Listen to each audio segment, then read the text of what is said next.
నా కుటుంబ సభ్యుల్ని ఆయన మాట్లాడింది ఫస్ట్ టైం అతను.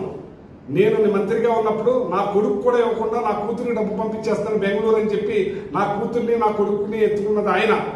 ఇవాళ బాహాటంగా నీ కార్యకర్తలే 70% చెప్తా ఉన్నారు నువ్వు ఎలా దోసుకుంటావో ఎలా తింటున్నావో, ఇంకా కొన్ని తక్కువ మాట్లాడతారని ఆడవాళ్లే నాకు చెప్తున్నారు.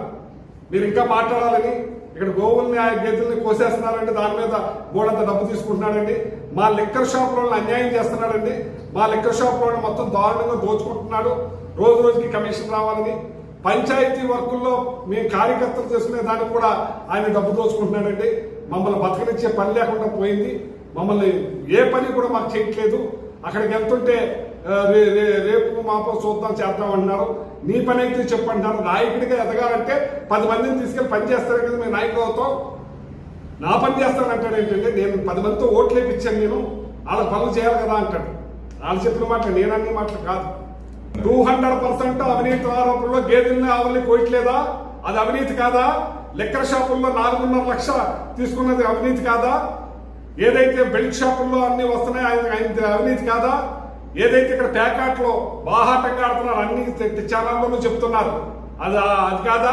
అతని పేపర్ బలువు జేబులోను బరువుగా అయిపోద్దేమో సంతకం పెట్టమనండి.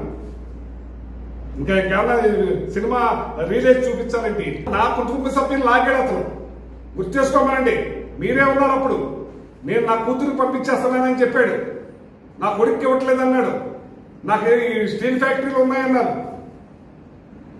చాలా డబ్బు 800 కోట్లు 1000 కోట్లు టీడీఆర్లో అన్నారు, నిరూపించమనండి.